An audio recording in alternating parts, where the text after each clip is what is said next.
Assalamualaikum dear students, I hope you all are fine. In our previous lesson में हमने क्या पढ़ा था? In our previous lesson we read clause and phrases और clause का difference पढ़ा था और आपको एक होम असाइनमेंट मिली थी, बड़ी आसान सी ब्लैंक्स थी जिसको आपने B और C लिख कर सॉल्व करना था. Now we are going to start our new chapter number 4 which is on page number 5, जो कि है हमारे parts of speech. Parts of speech होते क्या हैं? Words are divided into different kinds or classes are called parts of speech. अब जो हमारा बोलना या लिखना या हर चीज़ जो है उनको, हर लफ्ज़ को एक डिफरेंट क्लास में और एक डिफरेंट काइंड में हम जो है डिवाइड करते हैं और उन डिवीजन्स को पार्ट्स ऑफ स्पीच कहा जाता है. इनके अकॉर्डिंग टू देयर यूज़. अब जो वर्ड्स हैं वो सेंटेंस में क्या किस तरह इस्तेमाल हो रहे हैं उसके अकॉर्डिंग उसको कैटेगराइज़ किया जाता है. According to the work they do in a sentence, कि वो सेंटेंस में हमें क्या काम दे रहे हैं उसके अकॉर्डिंगली उनको डिवाइड किया जाता है according to their class and kind. The part of speech are 8 parts of speech है. Noun, adjective, pronoun, verb, adverb, preposition, conjunction, interjection. Noun क्या होता है? Everybody is very well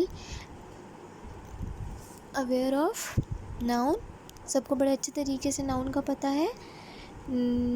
Word noun is used as a name of a person, place or thing. किसी भी जगह का, बंदे का या चीज़ के नाम को noun कहा जाता है. Examples are given here. Akbar and king are noun. ठीक है. कॉमन नाउन और प्रॉपर नाउन की डिस्ट्रीब्यूशन इधर नहीं दी गई, सिर्फ दोनों नाउन जो है वो पार्ट्स ऑफ स्पीच हैं और एक कलेक्टिवली इस हेडिंग के अंडर जो है वो काउंट होंगे. थिंग्स में ये सारी चीज़ें आती हैं, वेदर टचेबल और अनटचेबल, इंटेंजिबल और टेंजिबल. टेंजिबल वो चीज़ें होती हैं जिन्हें हम टच कर सकते हैं और इंटेंजिबल जिन्हें हम टच नहीं कर सकते. दोनों चीज़ें इस थिंग्स में आती हैं. उसके बाद दूसरा पार्ट है स्पीच का एडजेक्टिव. एडजेक्टिव क्या होता है? जो कि हमें फ़र्दर एक्सप्लेनेशन दे या फ़र्दर मीनिंग हमारे लिए वाज़िया कर दे हमारे नाउन का. Adjective is a word use to add something to the meaning of a noun.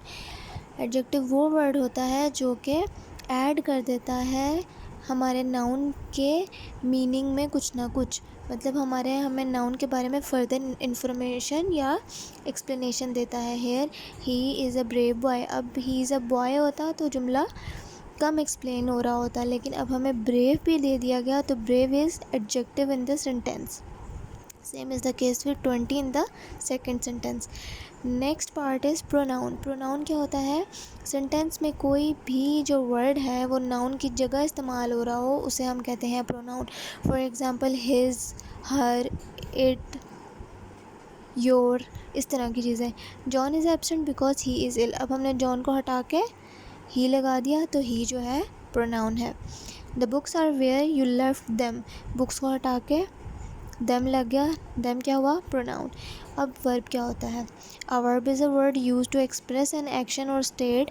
Verb वो वर्ड होता है जो कि हमें किसी चीज़ का एक्सप्रेस कराओ, एक्शन कि वो चीज़ कर क्या रही है और किस स्टेट में है, कि कहाँ है, कहाँ पाई जाती है या कहाँ पड़ी हुई है. The girl wrote a letter. अब यहाँ पे क्या हो रहा है? एक्सप्रेस एक्शन हो रहा है कि वो लिख रही है. Kolkata is a big city. अब यहाँ पे हमें बताई जा रही है स्टेट, कि उसकी स्टेट क्या है, वो किस हालत में, वो बिग सिटी है. Iron and copper are useful metals. अब इधर हमें किस चीज़ ने बताया कि आयरन और कॉपर यूज़फुल मेटल्स हैं? आर ने. और इधर हमें किसने बताया था कि वो बिग सिटी है? इज़ ने. ठीक. बिग सिटी और कोलकाता नाउन्स हैं और इज़ जो है हमें बता रहा है कि कोलकाता बिग सिटी है, तो इज़ क्या हुआ? Verb. Iron and copper are useful metals. अब हमें आर बता रहा है कि आयरन और कॉपर यूज़फुल मेटल्स हैं. ये आर जो है वो वर्ब हो गया. एडवर्ब क्या होता है? Adverb is a word use to add something to the meaning of a verb. इधर वर्ब क्या था? Express an action. और प्रोनाउन क्या था? इंस्टेड ऑफ अ नाउन जो हम वर्ड यूज़ करते हैं. अब एडवर्ब आ गया. एडवर्ब और एडजेक्टिव में क्या डिफरेंस है? कि एडजेक्टिव हमें मीनिंग ऑफ नाउन बताता है और एडवर्ब जो है हमें मीनिंग ऑफ अ वर्ब बता रहा है.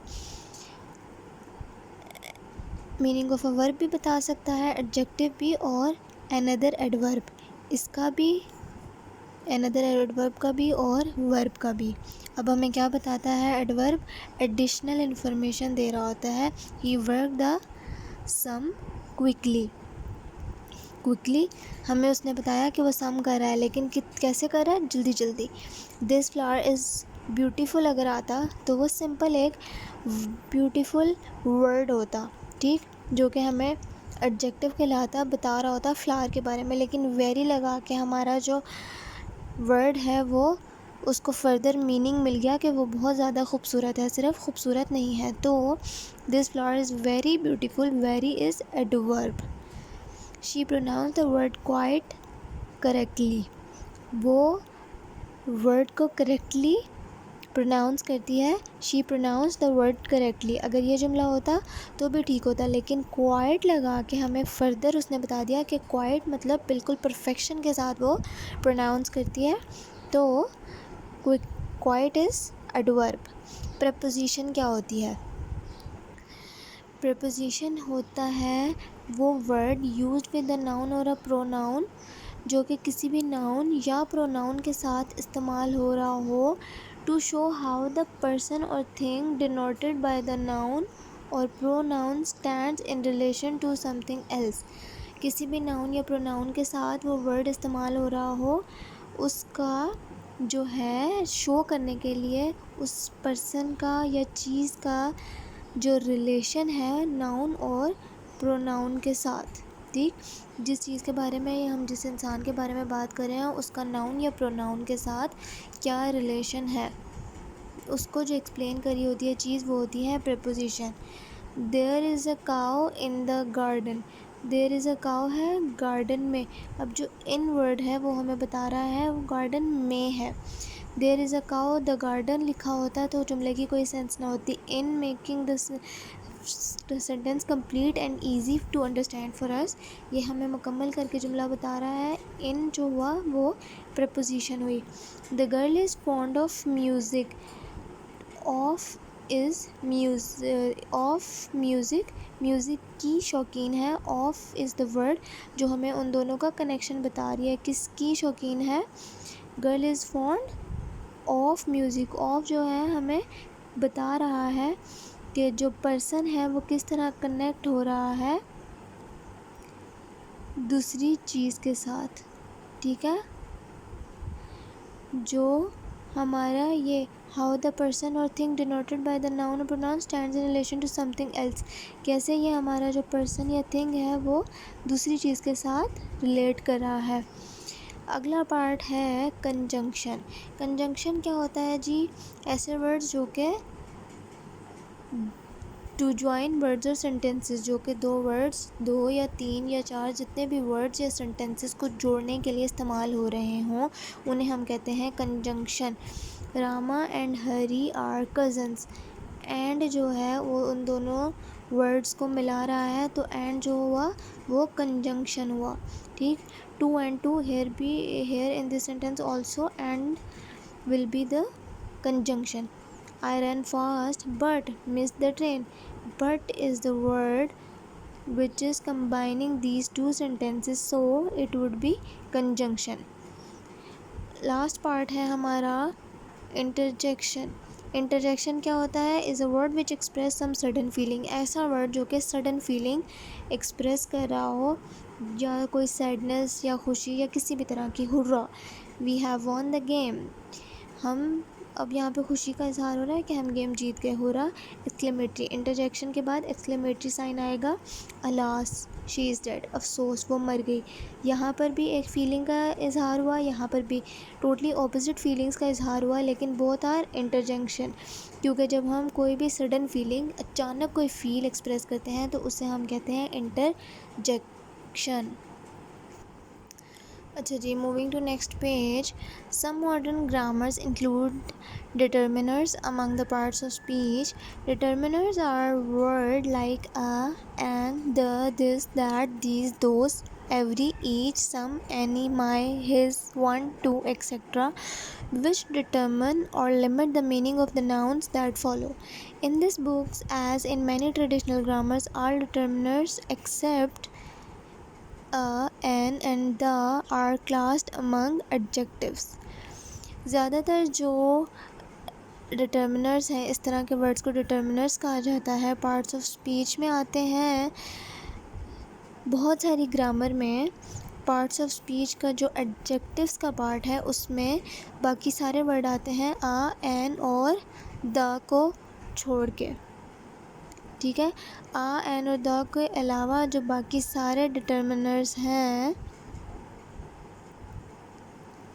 वो एडजेक्टिव्स में आते हैं, लेकिन कुछ ग्रामर्स में आ, एन और द भी एडजेक्टिव्स में कंसिडर किए जाते हैं, लेकिन इस बुक में आ, एन, द के अलावा बाकी सब जो डिटर्मिनर्स हैं वो एडजेक्टिव्स होंगे। As words are divided into different classes according to the work. अब जो वर्ड्स हैं वो डिफरेंट क्लासेस में डिवाइड किए गए हैं उनके काम के मुताबिक जो कि वो सेंटेंस में अंजाम दे रहे होते हैं। It is clear that we can not say to which part of speech a word belongs unless we see it used in a sentence. हम कभी भी वर्ड बता नहीं सकते कि वो किस तरह यूज़ हो रहा है, क्योंकि हो सकता है कि कोई ना कोई ऐसा वर्ड हो जो एक जगह एडवर्ब हो, एक जगह प्रपोजिशन हो, तो अकॉर्डिंग टू द सेंटेंस उसका जो क्लासिफिकेशन है वो चेंज होगी। अब इधर फॉर एग्ज़ाम्पल एक सेंटेंस दिया हुआ है, दे अराइव्ड सून आफ्टर। अब आफ्टर जो है एडवर्ब है, क्यों? क्योंकि सून को वो इन्हेंस कर रहा है, उसके बारे सून खुद एक वर्ब है और उसके बारे में हमें वो मीनिंग बता रहा है आफ्टर, उसके बाद पहुँचे, ठीक। तो ये एडवर्ब हुआ। अब नेक्स्ट सेंटेंस में भी आफ्टर ही यूज़ हुआ है, लेकिन as a preposition, they arrived after us, ठीक। प्रपोजिशन क्या था? प्रपोजिशन हमें बता रहा था क्या? सी अगेन, प्रपोजिशन हमें बता रहा था हमारे नाउन का दूसरी चीज़ के साथ ताल्लुक़, सही। अब इस सेंटेंस में हमने क्या पढ़ा है कि किस तरह से दे अराइव्ड आफ्टर अस का और दे का ताल्लुक़ बताया आफ्टर ने। They arrived after we had left, they arrived अलग सेंटेंस है, वी हैड लेफ्ट अलग सेंटेंस, इन दोनों को इसने जोड़ा आफ्टर ने, तो यहाँ पर ये कंजंक्शन हुआ, ठीक। अब आप लोगों ने क्या करना है, आप लोगों ने ये क्वेश्चन नंबर जो 1 to 16 है, आपने इनमें से सबका जो बोल्ड पार्ट है, जो अंडरलाइन पार्ट है और थोड़ा सा टिल्ट लिखा हुआ है, हल्का सा टेढ़ा, स्टिल वैसे मैंने अंडरलाइन कर दिया है क्योंकि ये बहुत प्रोमिनेंट नहीं थे। इन सबको बताना है कि ये किस तरह यूज़ हो रहे हैं सेंटेंस में, क्या इनका क्लासिफिकेशन है, और आफ्टर दैट आपने एक सेंटेंस में बताना है कि वो क्लासिफिकेशन क्यों है। For example, still water run deep. अब हमें वाटर के बारे में इंफॉर्मेशन दे रहा है, वाटर हमारा वर्ब है, स्टिल हमें उसके बारे में दे रहा है, तो स्टिल क्या हुआ? एडवर्ब। अब स्टिल एडवर्ब है, आपने लिखना है, I will show you in a second. I am so sorry for the first sentence, this is the word still is are adjective because water is noun, water run deep, water subject है इस sentence में, noun है हमारा जिसके बारे में हम बात कर रहे हैं, एंड स्टिल जो है हमारे नाउन में हमें एक्सप्लेनेशन दे रहा है, तो वो एडजेक्टिव हुआ। अब आपने करना क्या है, ऊपर आपने हेडिंग देनी है, पूरी हेडिंग देनी है, जो भी एक्सरसाइज इन ग्रामर 2 की हेडिंग देने के बाद आपने यहाँ पे नंबर 1 लिखना है, और सिर्फ स्टिल को आप ब्लैक में लिख लो, बाकी वर्ड आप लिखो, स्टिल को या आप अंडरलाइन कर लें या ब्लैक में लिख लें, बाकी वर्ड्स जो हैं आप लिखेंगे ब्लू से ही, वाटर रन डीप, ठीक। अब यहाँ पर आपने लिखा वर्ड स्टिल जो है वो क्या है, हमारा एडजेक्टिव है, ठीक है जी। क्यों है एडजेक्टिव? अब आपने आगे लिखना है पूरी लाइन कि एडजेक्टिव क्यों है, क्योंकि it's adding something to the meaning of our noun, ठीक। Add something to the meaning of our noun, ठीक है जी। इधर इसने हमारे नाउन के बारे में हमें फर्दर एक्सप्लेनेशन दी, तो ये क्या हो गया? एडजेक्टिव। अगला सेंटेंस पढ़ लेते हैं। अगला सेंटेंस है he still lives in that house. इसमें लिव्स जो है वर्ब है। अब वर्ब के बारे में जो हमें फर्दर एक्सप्लेनेशन देता है वो होता है एडवर्ब। सही। अगला सेंटेंस क्या है? अगला सेंटेंस है after the storm comes the calm. After the storm comes the calm. अब यहाँ पर आफ्टर जो है वो प्रपोजिशन है, क्योंकि वो हमें शो कर रहा है relation between storm and comes. It's showing us the relation between storm and comes. Preposition क्या थी? जो कि हमारे नाउन की दूसरी चीज़ के साथ रिलेशन बता रही हो, तो ये प्रपोजिशन हुआ। नेक्स्ट सेंटेंस है fourth, the after effects of the drug are bad. The after effects of drug are bad. अब इसमें जो है ये हमें फर्दर एक्सप्लेनेशन दे रहा है हमारे नाउन के बारे में। ठीक। After effects of the drug, हम ड्रग के बारे में बात करें सेंटेंस में, हमारा नाउन हो गया। और जो चीज़ हमें नाउन के बारे में एक्सप्लेनेशन दे रही है वो है word effects. Effects of drugs के बारे में बात हो रही है, ये हमारा नाउन है ना, इफ़ेक्ट्स ऑफ ड्रग्स। और इफ़ेक्ट ऑफ ड्रग्स के बारे में हमें कौन एक्सप्लेनेशन दे रहा है? After effects. आफ्टर मतलब बाद के इफ़ेक्ट हैं। हमें इफ़ेक्ट्स के बारे में फ़र्दर एक्सप्लेनेशन दी आफ्टर ने। इफ़ेक्ट्स ऑफ ड्रग हमारा नाउन है, और नाउन के बारे में जो फर्दर एक्सप्लेनेशन देता है उसे कहते हैं एडजेक्टिव। ठीक है।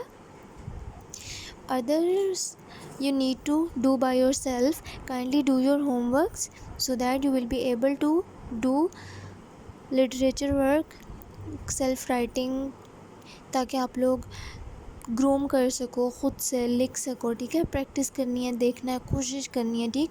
गलत होगा ज़्यादा से ज़्यादा, हम ठीक कर लेंगे, that would not be an issue, लेकिन कोशिश लाजमी करनी है। ठीक है।